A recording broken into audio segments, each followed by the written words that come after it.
Are you ready to finally stop translating in your head? Well, today I'm going to teach you the 3 stages you must follow to finally stop translating. Are you ready?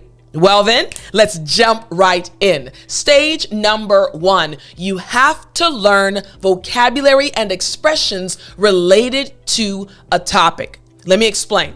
You're going to study a different topic every day for 3 days by learning 3 vocabulary words or expressions used by native English speakers to speak about the topic. Remember, this is going to help you finally stop translating. But why does this work so well? Here's the first reason why this works so well. It builds topic-specific fluency. You see, focused vocabulary study creates mental clusters of related words, enabling faster, more natural topic discussions without translation delays. You only translate in your head because you're not sure what to say about a specific topic. But if you're practicing, if you're learning terms related to a topic, you won't have to translate. Here's the second reason why this works. It mirrors native speakers' thought patterns. You see, learning how native English speakers organize vocabulary by topic trains your brain. Listen, it trains your brain to structure English thoughts the same way. The only reason you keep translating in your head is because you have yet to learn how to structure your thoughts in English. This first stage will help you do this. And here's the third reason why this works so well. It creates automatic word associations. You see, studying related expressions together builds instant connections between concepts and English words. Instant connections between concepts and English words, bypassing your native language entirely.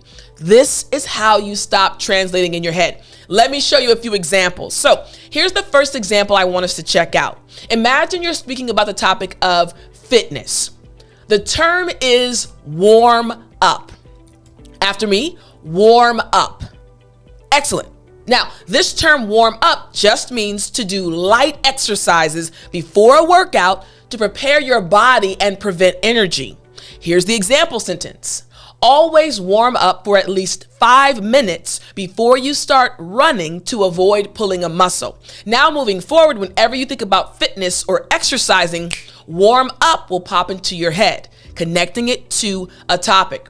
What about this example? Say we're speaking about fitness again, and we have this term, rep or repetition. Again, rep or repetition. Good. Now, this just refers to one complete movement of an exercise. We say a rep. If you're lifting weights, 1 rep. Lift your arm up. 1 rep, 2 reps. Here's an example sentence using this term. Try to do 3 sets of 15 reps for each exercise to build strength effectively. So now we have 2 terms, warm up and rep. This moves us to our second term. Again, terms related to a topic. Example 3, cool down. Again, after me, cool down. Excellent. Now, this just refers to doing gentle exercises after a workout to gradually lower your heart rate. You've been working out hard and now you want to slow down the pace. We say cool down. Here's an example sentence. Don't forget to cool down with some stretching after your workout to reduce muscle soreness. Makes sense, right? So again, you have warm up, you have cool down, you have rep. Again, these are the terms related to our topic of fitness. So you have these 3 terms. But what happens if we change the topic? Now I want you to check out this topic. Here's the topic. The topic is shopping. Our second topic is shopping. And the first term is browse. Again, after me, browse. Yes. Okay. Now, this term means to look at products casually without necessarily planning to buy anything.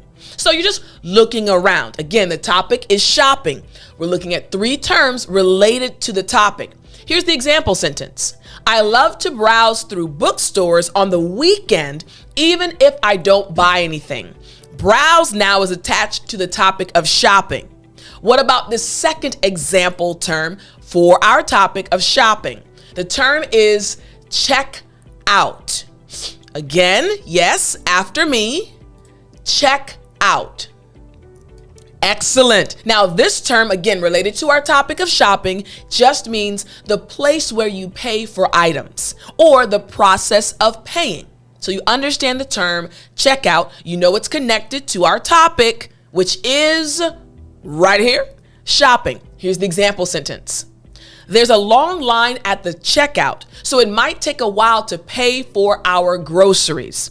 Makes sense, right? Again, we're on stage 1, learning vocabulary words and expressions related to the topic. And what about this example? It's still on our topic of shopping. Return. Again, after me, return. Excellent. Now, this just refers to bringing back an item you purchased to get your money back or exchange it. This is the definition of the term return related to our topic, shopping. Here's the example sentence. I need to return these shoes because they're too small and get a larger size. So we have the term return for our topic of shopping. So again, we have 3 terms for the topic of shopping. We had browse, checkout, and return. Learning terms related to the topic. But what if the topic changes? What if the topic is now travel? Here's our first example term. Layover. After me, layover. Again, our topic now is travel, and the first term is layover. This refers to a stop at an airport between connecting flights during a journey. This is our term related to travel, term number 1. Here's the sentence.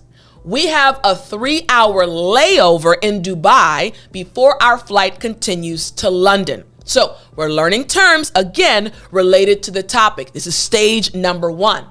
Here's our second term related to our topic. The second term is board. Again, board, B-O-A-R-D. This means to get on a plane, train, or other form of transportation. The example sentence, passengers with small children may board the plane first. Now, when you think about travel, the first 2 terms that will come to mind are layover and board. Learning terms related to a topic to stop you from translating in your mind. And what about this second example or third example term? Jet lag. Again, after me, jet lag. Excellent. Now, this term just means extreme tiredness and other physical effects caused by traveling across different time zones. We say jet lag. Now, here's the example sentence. I had terrible jet lag after flying from New York to Tokyo, and it took me 3 days to recover. So now you understand this term. We have 3 terms for the topic of travel. Again, yes, layover. What's the second one? Board and jet lag. Excellent. So again, stage number 1 is all about learning vocabulary and expressions related to the topic. This is stage number 1 of finally stopping the translation habit that's been happening in your mind. So what happens in stage 2? There are 3 stages. Stage number 1, learn the terms related to the topic.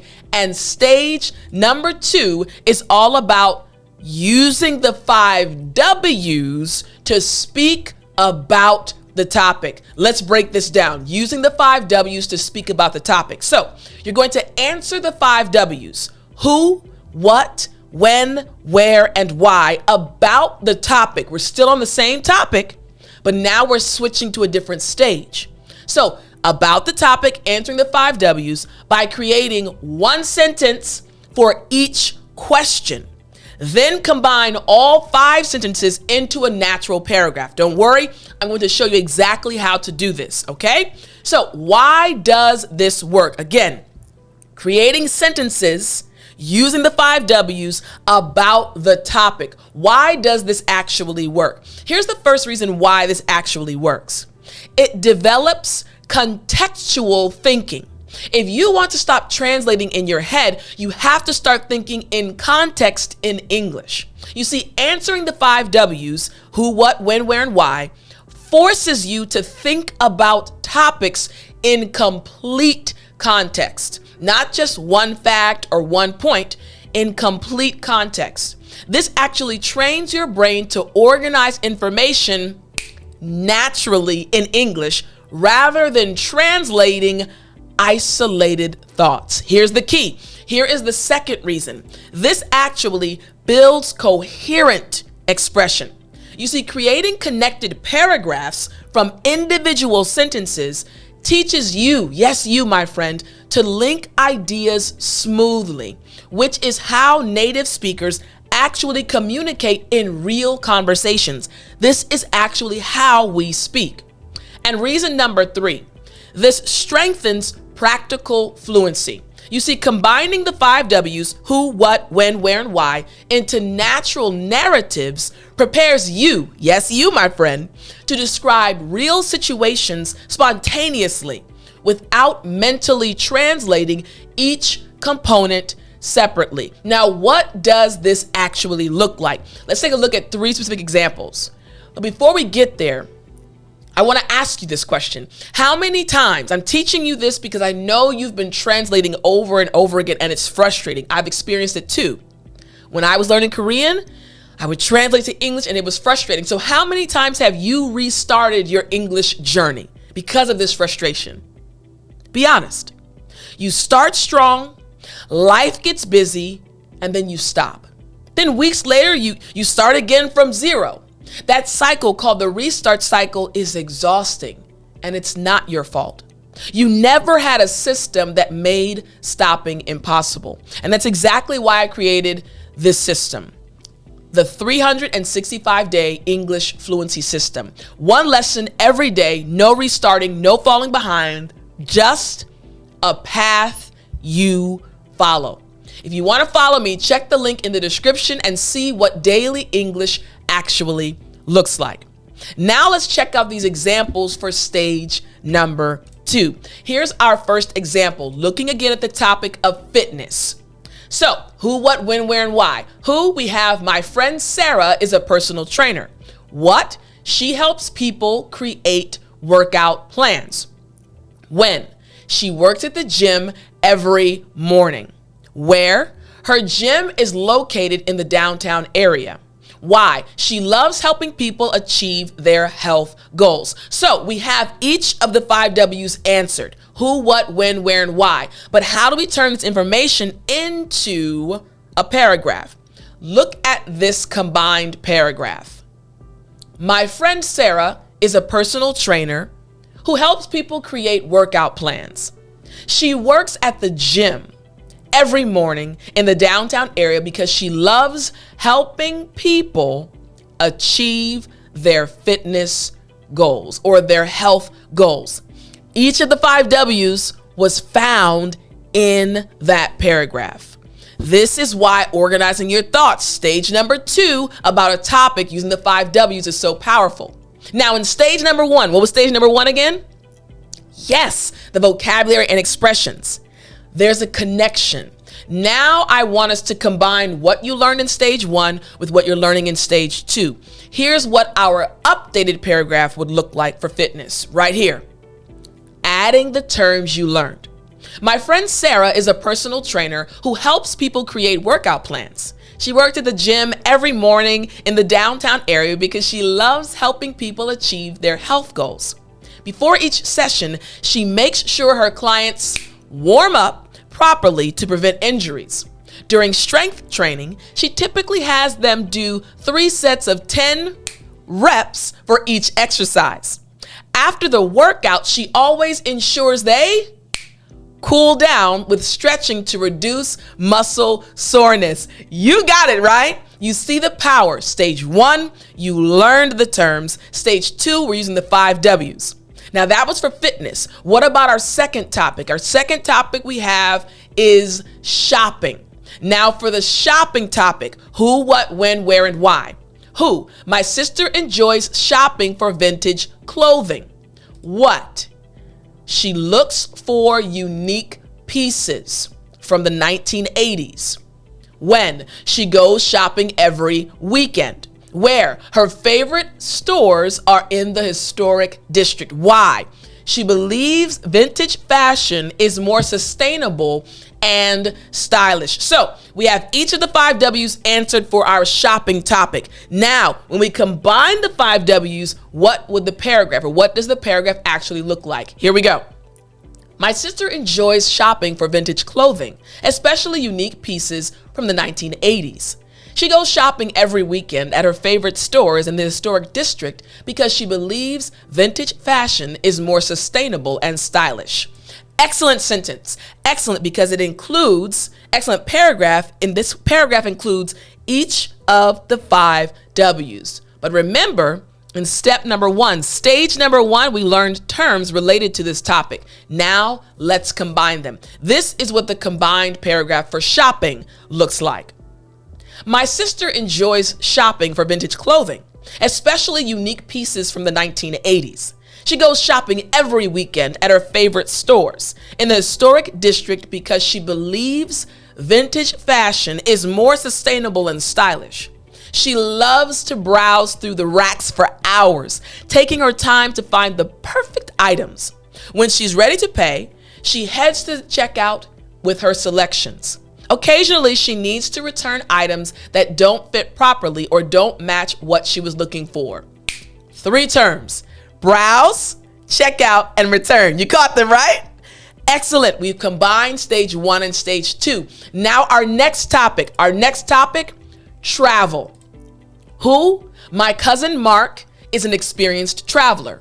What? He plans backpacking trips to different countries. When? He usually travels during the summer months. Where? He has visited over 30 countries across Asia and Europe. Why? He wants to experience different cultures and meet new people. So each of the 5 W's can be found on this page, speaking about travel. Now it's time for us to combine them. So this is what the paragraph would look like. My cousin Mark is an experienced traveler who plans backpacking trips to different countries. He usually travels during the summer months and has visited over 30 countries across Asia and Europe because he wants to experience different cultures and meet new people. Once again, what do we see? We see that each of the 5 W's was answered. Now it's time for us to see what this would look like as a combined paragraph, each of the 5 W's, but adding now our information from stage number 1. Here's the paragraph. My cousin Mark is an experienced traveler who plans backpacking trips to different countries. He usually travels during the summer months and has visited over 30 countries across Asia and Europe because he wants to experience different cultures and meet new people. He's become quite skilled at managing long flights, often dealing with extended layovers between connections. He knows exactly when to board the plane to get settled comfortably, although he still experiences jet lag after crossing multiple time zones.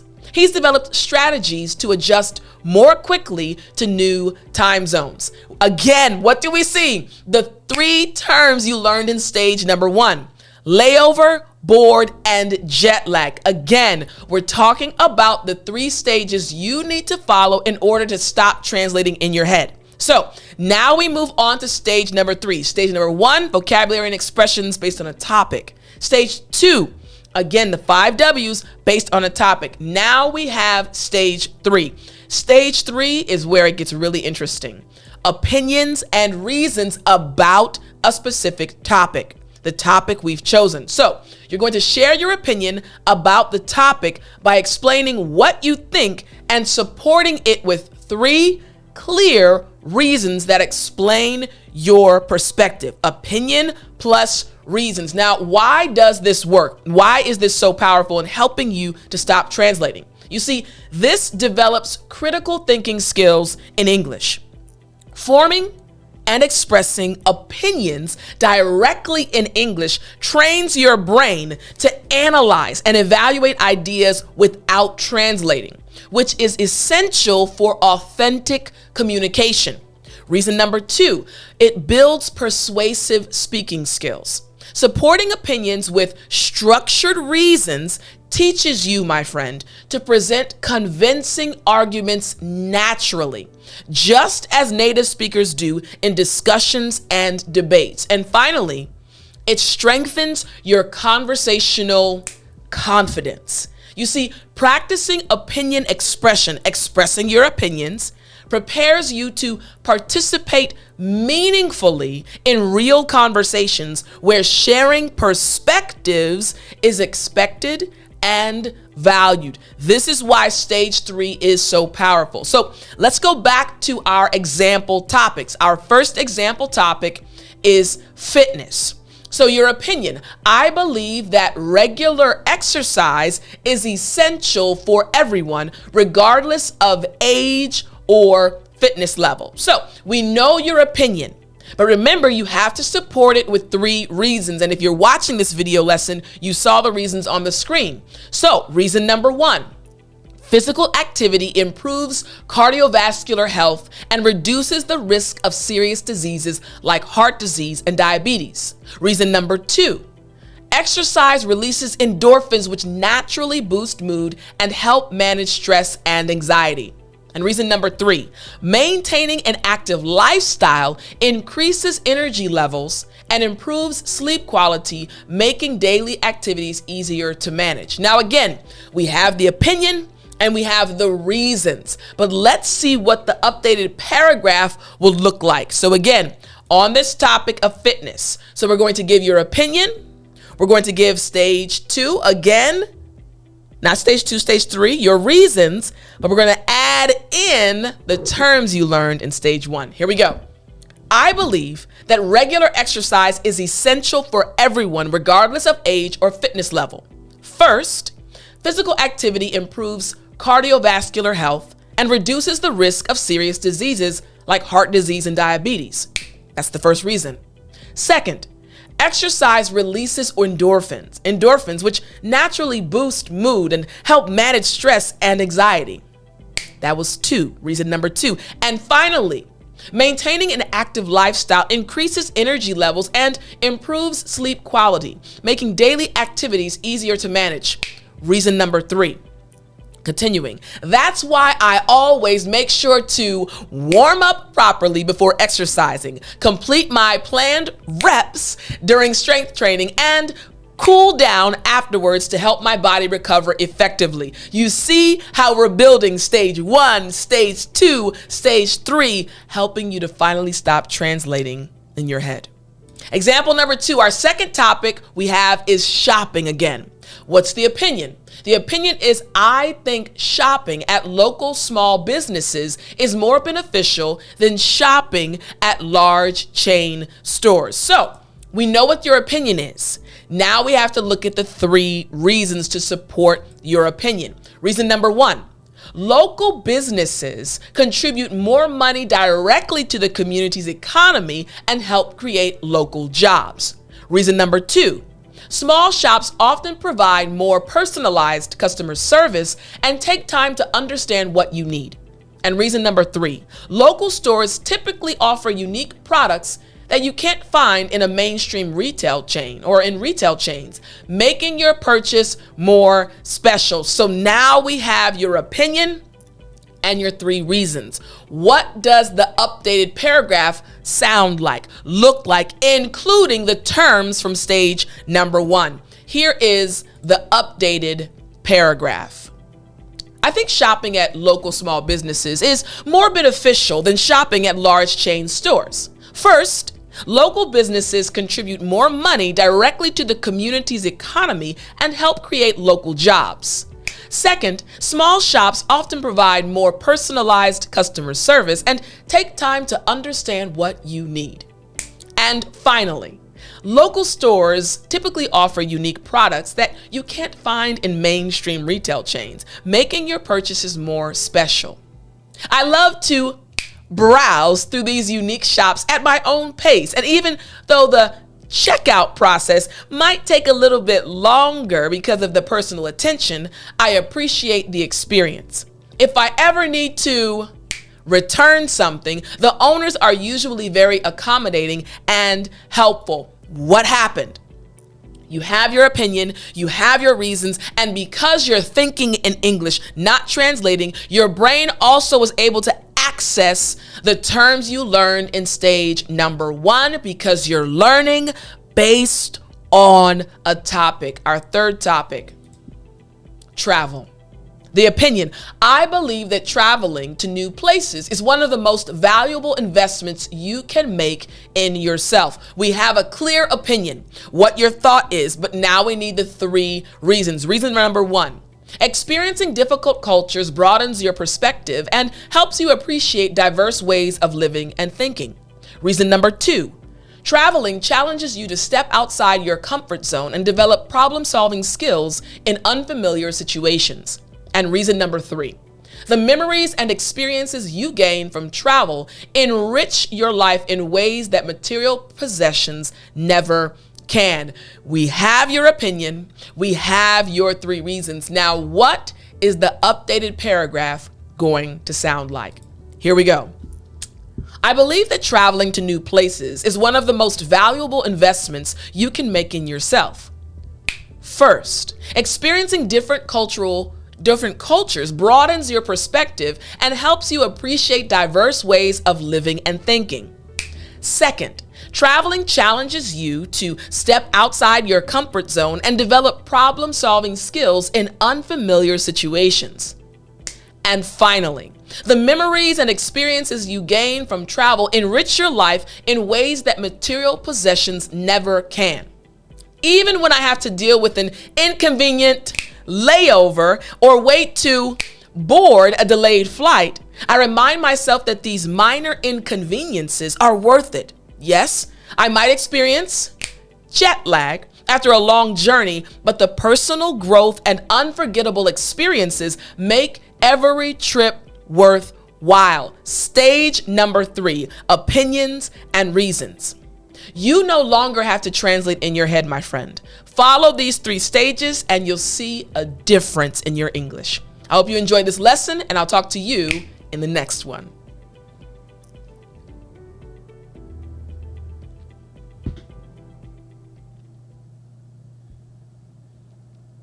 You still there? You know what time it is. It's story time. I said it's story time.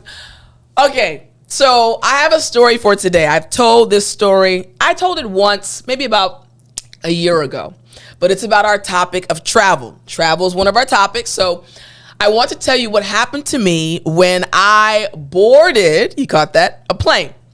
So I was boarding a plane and I was in the first group. So I was able to get my seat. I was traveling on Southwest. In Southwest, you can choose your seat. So I got on the plane and I was sitting down, and one thing I normally do after I've used the restroom, I always put on lotion. I like my hands to be nice and moisturized. So I had used the bathroom prior to boarding the plane. So as I sat down, I always have lotion with me. I took out my small lotion container. Now, before I was able to put the lotion on though, the person that was going to be sitting in the same row as me, as I was sitting in, he had to come in. So he said, "Excuse me, ma'am." I said, "Oh, no worries." It was a very tall black guy. He looked like a football player, very, very tall, big guy. And he was going to sit in the window, at the window, right? So I said, "Oh, sure, go ahead." So he went and he sat in his chair. And so I let him sit. He got himself situated. And so I proceeded to, once again, take my lotion. And I was looking down at my hand because the lotion was in my hand. And I was slowly opening the lotion, right? I didn't want it to spill or anything. So I'm opening the lotion And as I'm opening the lotion looking down, I have my left hand holding the lotion, my right hand is opening the lotion, and all of a sudden the third hand appeared in my view. Now again, remember, I'm looking down and I'm opening the lotion, and another hand came in my view, and this hand was large, almost twice the size of my hand. So I'm looking down. Now remember, I said the guy that sat next to me was like the size of a football player. So I knew it was his hand. And so I looked up and I looked at him. No words. I looked at him and he looked at me and said, "Sis." And we both just busted out laughing. Now I'm going to explain why this was funny. He looked at me and said, "Sis." I said, "I got you." And I opened my lotion completely, put my finger in it, and I gave him a dab of the lotion in the palm of his hand, and he said, "Thank you, sis." And he proceeded to rub his hands together. So let me tell you something about African Americans. This may extend to Africans, it may extend to other cultures, but African Americans. So when an African American is with another African American and there's some lotion that is taken out, or our hands are dry, right? We don't like to be dry. We do not. I remember being lathered up in Vaseline when I was a child. We do not like to be dry. So if another African American, without saying a word, does this while you have it in your hand, they're saying, "Help me out. My hands are dry." What was funny, again, I'm not a tiny woman. I'm 5'6", but he was like a football player. And so when he leaned his head over and said, "Sis," it was like he turned into this little boy and was like, "Sis, you already know. My hands are dry. Look at them." I said, "I got you, boo. I got you, boo." And I took it out and put it in his hand. I didn't know this man from Adam, but he said, "Sis, you know." And I put the lotion in his hand, and he was able to moisturize his hand. So again, whenever I think about that situation, I laugh because it's like an unspoken rule amongst Black people. If your hands are dry, I got you. My hands are dry. Do you have me? Do you have some lotion?